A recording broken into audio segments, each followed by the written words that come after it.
Happy Father's Day and welcome to Jamaica Magazine. I'm Adrian Atkinson. It is said that a father is the one friend upon whom we can always rely in the hour of need. When all else fails, we remember him upon whose knees we sat when we were children and who soothed our sorrows. And even though he may be unable to assist us in all things, his mere presence comforts us and strengthens us. We have an interesting show lined up just for you, so stay tuned.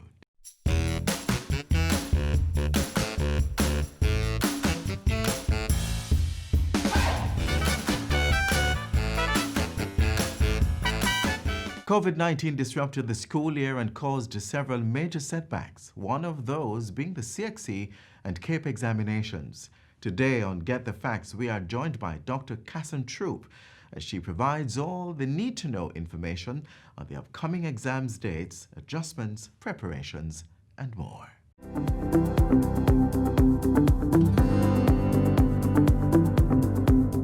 Welcome to Get the Facts, the program that provides you with information on government's policies and initiatives. I'm your host, Enthros Campbell. The outbreak of COVID-19 worldwide has reshaped established patterns or ways of doing things. Now, that adjustment has extended to the education sector and will impact the Caribbean Examinations Council or CXC exams, which for this year is slated to begin a little later than previous years. Now, the CXC, as we know it, is a regional examining body that hosts examinations for secondary and post-secondary candidates in the English-speaking Caribbean and the Netherlands, Antilles, and Suriname. On today's program, we discuss the preparations for the Caribbean Secondary Education Certificate, CSEC, and the Caribbean Advanced Proficiency Examinations, CAPE. Our guest is Acting Chief Education Officer, Dr. Casson Troop. Dr. Troop, welcome to the program. Thank you for having me. Good afternoon. We're so happy you could join us because I know the times are really, really busy for you. Right. Yes. Good. So I want to start with the fact that our CAPE and CSEC students have gone back to the classroom. How is that going? Well, I can report proudly that it has been a very impressive start. Our principals have done a tremendous job partnering with the stakeholders on the ground, our parents, our teachers, our support staff, to make sure that the facilities are prepared. I can tell you, our media would have been out into the field. Our partners like the JTA and other members would have been out into the field, and we have gotten perfect reviews as it relates to the level of preparation on the ground to make sure that our students are safe. So all is well, and we are excited about what's going on right now. Excellent. So students were able to all stay in their school. Nobody had to go to other schools. Nobody had to go to any other school. I mean, what would have happened is that those cohorts that are very large, the timetabling style would have taken care of that. So some schools would not have had everybody in at the same time. So they would have grouped the students on a particular schedule, and you have people moving in from 10 to 12, for example, and from 12 to 1, so forth. So there's a different and a mixture of methods that are being used on the ground to make sure that we respond to the gaps in the preparation for the exams. Excellent. Now, not all students are out, right? How do we decide? Who decides who goes out and who stays home? Well, I can tell you that most students are out. Preparations would have been made for those students and teachers who may have underlying conditions that would put them at greater risk for the COVID-19 virus. So for those persons, we have asked our school administrators to put systems in place to ensure that they are engaged. So for our students, online modalities will continue, of course, supported by our televised and radio programs. And of course, if they need reading materials, printed materials, we have asked that everything is packaged for those students free of cost. And of course, those teachers who may be troubled as well, we said to our principals, allow them to stay at home and continue the online version of the program, or even to get involved in preparation. So some teachers may not necessarily need to be engaged in the teaching, but they are engaged in the planning, because you can just imagine what is happening on the ground now. The common planning is very key to make sure that everybody has a lesson plan tied into the syllabus. And so some teachers are able to lead with that and to make sure that that is ready from a distance. Right. So how was a refresher course? How was that designed? Because some persons would not have finished their syllabus and others would have. Talk to us about that. Right, so it is going to be different according to school context. So based on where the students would have been in the preparatory period, the teachers will now do a refresher. So they will assess where the students are now in line with what they have been teaching on the virtual programs and on the mixed modalities. And then they will now pick up from there based on the information that they would have gleaned from the assessment. And then they will craft the intervention program for that. But for the most part, it should not be an extensive makeup period because most of the students would have almost finished the syllabi before the disruption caused by COVID-19. But as you know, there are some amount of learning loss, so we have to make up for those as well. Right. So when are the exams slated to start? Remind us, please. Okay, so the CSEC exam should start July 13th to August 4th. And the CAPE will start July 13th to July 31st. Right. So timetables already available?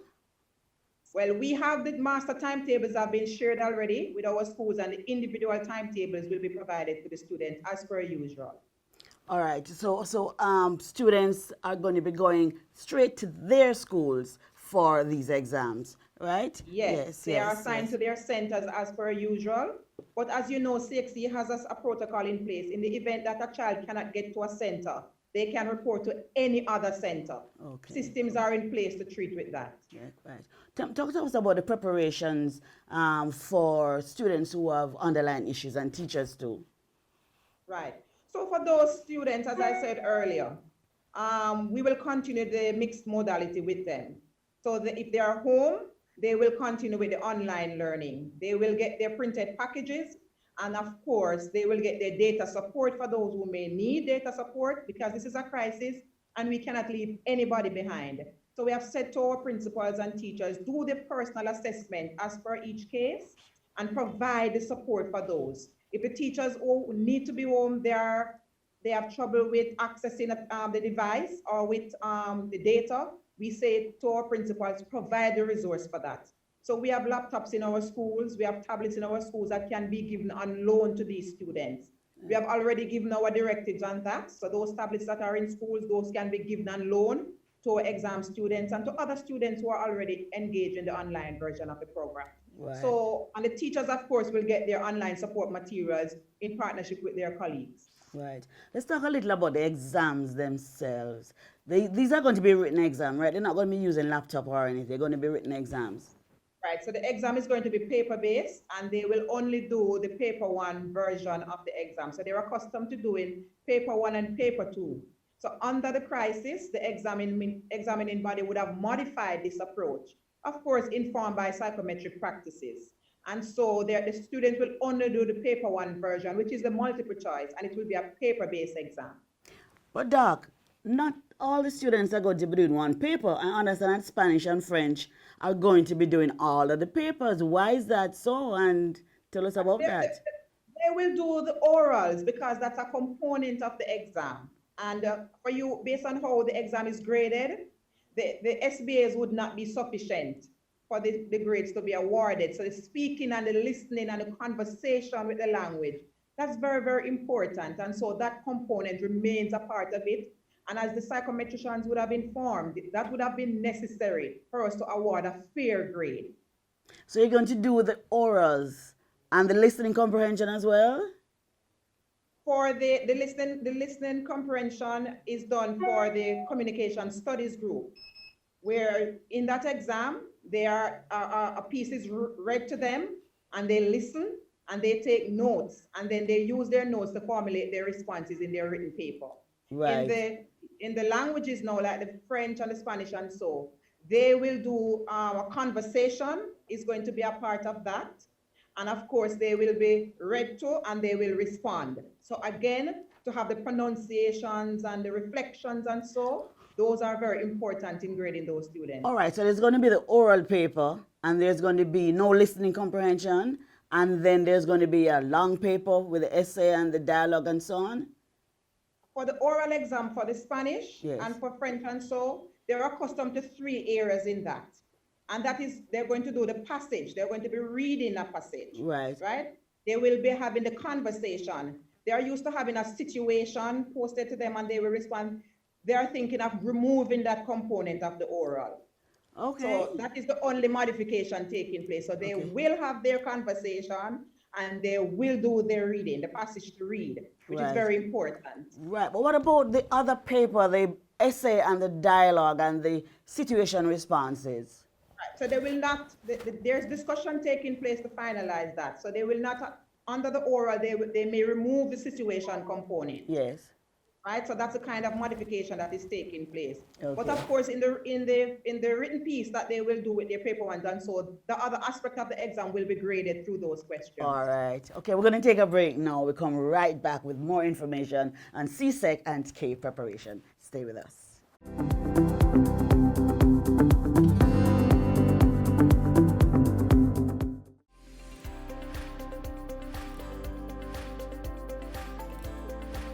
The Ministry of Labour and Social Security wishes to advise PATH beneficiaries that the June payment cycle will begin on Monday, June 22 and not June 15 as expected. The Ministry sincerely regrets this delay and apologizes for any inconvenience caused.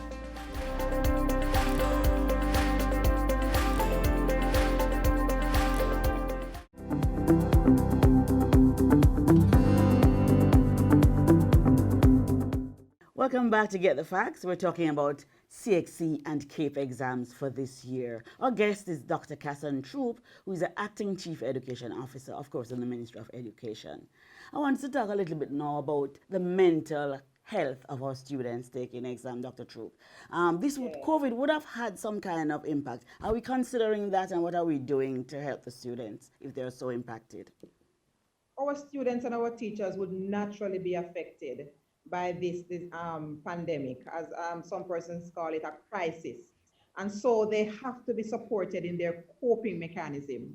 So a part of our reopening plan spoke to the preparation for the social and emotional learning activities. So within our high schools, we are fortunate in Jamaica to have guidance counselors. Many of our high schools have 2 guidance counselors, some 3. In addition to that, in the ministry, we have our social workers, and each regional office has a set of guidance counselors and health and family life educators. So they have been working with the guidance counselors and the health and family life educators within the high schools to prepare psychosocial support for these children.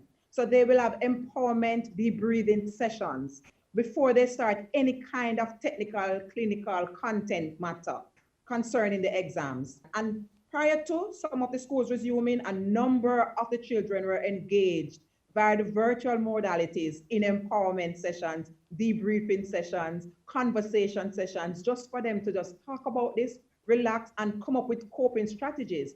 And what was most impressive was the fact that children were able to share with each other how they have been coping, and the power of peer pressure and peer support. So we were able to pull on the peer support in those environments. Those sessions are also ongoing. We have asked in our manual that we sent out to our schools that this is done weekly, at least once per week, even for our teachers. A part of the challenge too is the adjustment to the haircut and the uniforms and so. And many of our principals in preparing our students psychologically relax those rules. So they are not preoccupied with cutting off the hair and pulling out of the braids. And we have found that that has helped the children to relax and be focused as well. Right. As you said, we're not sure where this pandemic will take us. What do we have in place just in case? Because the Minister of Health is telling us that, we might see a second wave. What do you have in place just in case that happens? Well, we work with our examining body for us in our classrooms. Measures would have been put in place to treat with any kind of observation if persons through our temperature checks are observed to have high temperatures when they are checked. We have facilities to remove those persons, to do 2nd and 3rd checks, and of course, to get in touch with their families and to get them to the health centers for further review. So that is in place within our schools. So we have what we call quarantine areas within our schools. Yes. Now, if something happens nationally where there's a breakout or so, we now have to be guided by the Ministry of Health. It's now a health crisis, and the National Risk Reduction Instruction and Orders will take precedence at that time. Yes. But if a child is coming for an exam and you test the temperature and it's high, but the child is able to finish his or her exam, would we allow that? The health sector and the Ministry of Health will have carefully guided us to say we need to do repeated checks, because there are several things that can lead to a high temperature. Yes. It doesn't necessarily mean that it is the virus. Yes. So we have to be very careful. That is why we have the nurses involved, and we have trained personnel involved to guide us. Yes. And the schools will get in touch with the health sector at the parish levels for further support. So we are not making any rush decision, because the child's future is what is most important. And if it's so that the child can and is in a state to finish at the exam in a quarantine location, we support that. Excellent, excellent. Doc, I'd like some tips for teachers who are preparing online classes, because I'm thinking that you can't use the same method. Give us some tips as to how we should do it better. An online class versus a face-to-face class. Well, you know, the transition into the virtual space is a learning curve for all of our teachers. But we never had a choice in the matter. We had to just make the shift. COVID was here, and we had to respond. But our teachers have been doing a marvelous job. So some of the things that we have encouraged them to do is to plan. Every good teacher plans. So in the same way you plan for a face-to-face, you have to plan for the virtual space, because you have to get familiar with the technology. So we have to say, remember to create your own workspace. So you're working from home, you have to create that space. You have to make sure that it is free of any kind of distractions. You know, our students pick up on everything. Yes. You know, we ask them to make sure that they test their connections. And if it is that you may have unstable connections, what is the contingency? So we ask them to send things ahead. So you send the notes ahead, you send the PowerPoint ahead, you ask children to read ahead, so you can have a discussion, because the technology can be very impersonal sometimes. So you want to facilitate discussion in the space. So some of the tips we have said to teachers: send the work ahead, assign questions, assign a particular topic to a particular student or a group to facilitate the preparation for a discussion. Use your claps and your reinforcement. Yes. Use humor, you know, make sure that you bring alive the humanity in the classroom. It can be very lonely, you know, and so make sure that your lesson is also speaking to the learning styles of our students. As we wrap though, we are ready, the government is ready, the schools are ready. Talk to us, give our students some tips as they prepare now for the CSEC and CAPE exams. Can I tell you, the reviews from the children, they are excited about being back. And they would know how to prepare for the exam, because they have been doing this. So we have said to them, read, recite, review. And you get into your peer groups and you ask questions and you get an opportunity to give feedback. Your peers can give you the feedback to say whether you missed a little point here or you could add this here and so. And the more you engage with the content, the more you can remember, the more you can recall, the more you can apply. You know, so we have said to our students, put aside specific timelines. Study is not just random. You have to set a timetable. You have to set a schedule. You have to sleep, right? And make sure that you're fully rested so you can assimilate. You have to make sure that you eat appropriately, right? So your body can treat with the study period and the anxiety surrounding the exam. Yes, yes. You know, so we have asked our students to just apply all those kind of tips as per the normal course of things. Yes, yes, yes. Thank you so very much, Dr. Troop. This has been Get the Facts. Our guest was Dr. Casson Troop, Acting Chief Education Officer in the Ministry of Education, Youth and Information. The CXC exams are the basic requirement for tertiary education in the region and abroad. As our children prepare, let us support them in whatever way we can. And students, we remind you to observe the necessary safety procedures. Wash your hands regularly or use a hand rub, wear your mask, and keep a safe distance. And prepare well for your exam. We wish you all the very best. We know you can do it. Until next time, when the Get the Facts brings you, as always, more pertinent and important information, I'm Inthrus Campbell. Thanks for watching and take good care.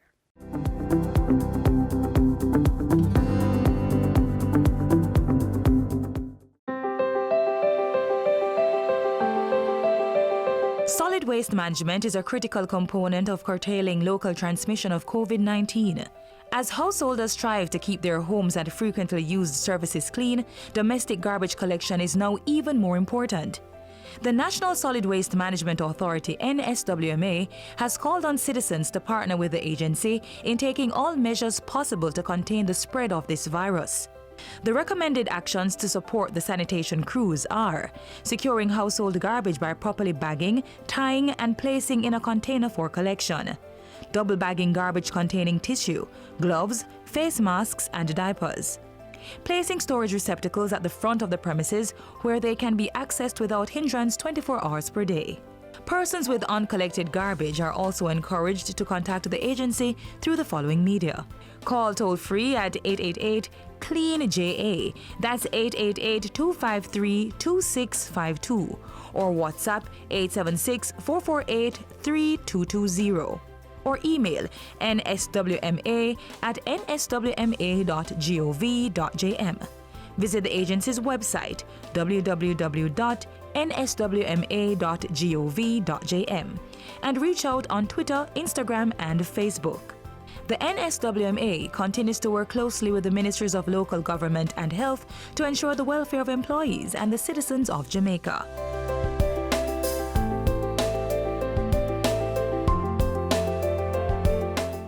Today we're breaking cycles and encouraging everyone to become more involved in the lives of their children, especially our fathers.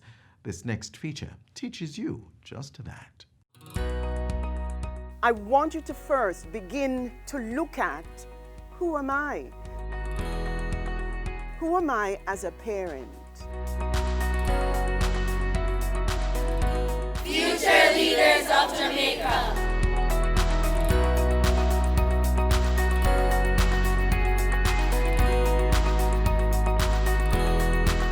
Future Leaders of Jamaica started in 2013, and what we try to do is to level the playing field as it relates to opportunities from an educational standpoint by providing resources to our students from low-income families. Whatever the student need, we invest in that student to ensure that at the end of the day, we have a successful product coming out. We actually kicked off our first ever parenting seminar, and we want to make sure that the parents have the tools to be able to help guide them through life. We focus a lot on the parenting to help the parents to be a better you.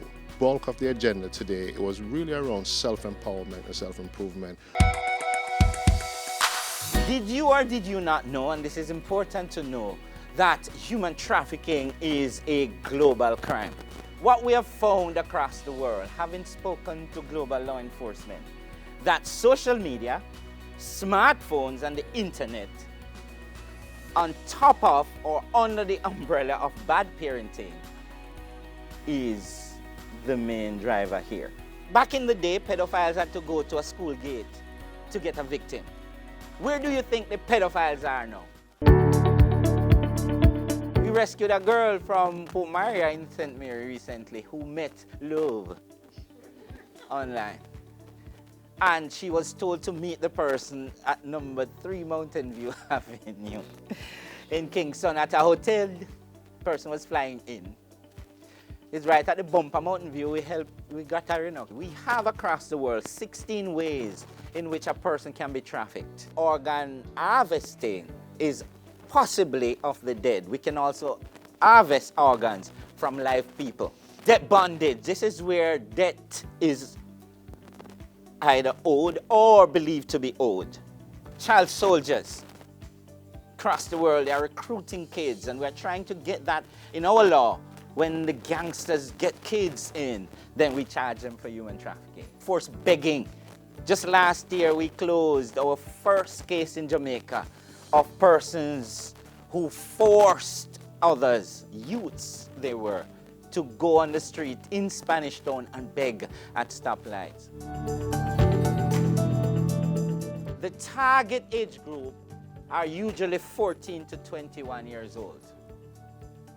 And the reason for 14 is because they are perceived to have a longer shelf life. The pedophiles are attracted to them. Did you know, or did you not know, that the average female in human trafficking gets raped 31 times per night? Some more, it's averaging out, some less. So human trafficking will continue if we don't stop it now. An unhealthy person cannot raise a healthy one. And that's where I'd like to start. Whatever your flaws are, they must understand that as human beings, none of us are perfect. And so as you parent your children, you must be aware that you be human in front of them and say to them, if I've made a mistake, then I've made a mistake. If I have fallen short, then I've fallen short. A healthy human being knows when to be sorry and when to be emotionally intelligent. Allow your children to have the experience of having a problem and having to work through it. Mommy, you know that my friend and I stopped talk? Really? Open up yourself. What happened? Yeah?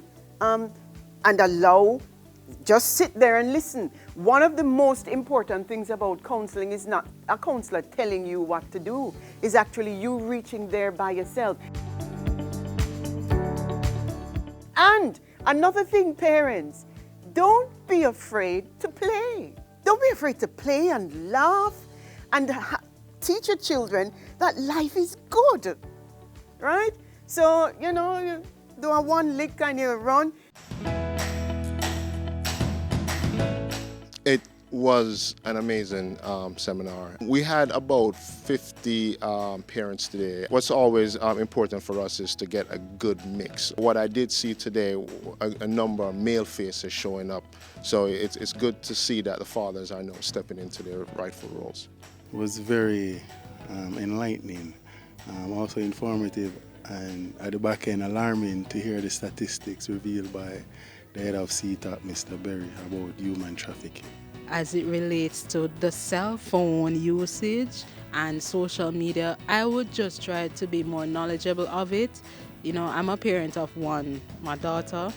I will have her teach me a little bit more, and at the same time, I'll inform her of the dangers of it as it relates to human trafficking and other dangers. Going forward, we'll continue to have a parenting seminar, and we just have to figure out what the topics are going to be for next year, but we're just going to build on this foundation.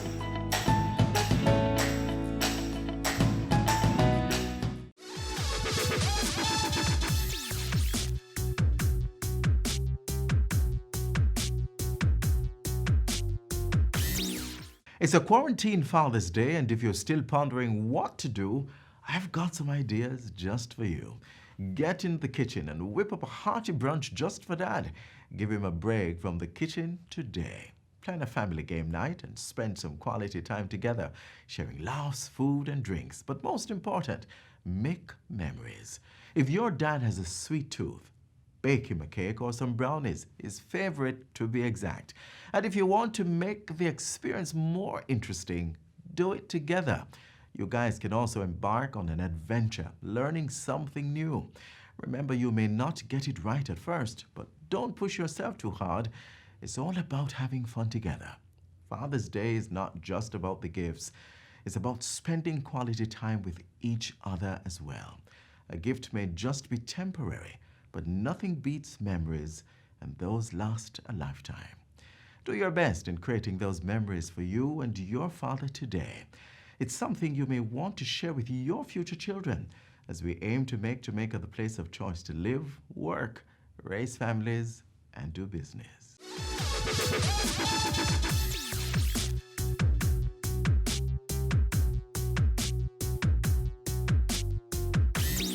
Thanks for watching another edition of Jamaica Magazine. Do join us again tomorrow and we'll do this all over again. Until then, send your feedback on today's show to jamaicamagazine@gis.gov.jm. Also, follow us on our social media pages and download our app on your Apple and Android devices. You can also visit our website, jis.gov.jm, for more information. On behalf of the entire production crew, I'm Adrian Atkinson. Thanks for watching. This has been a production of the Jamaica Information Service, the voice of Jamaica.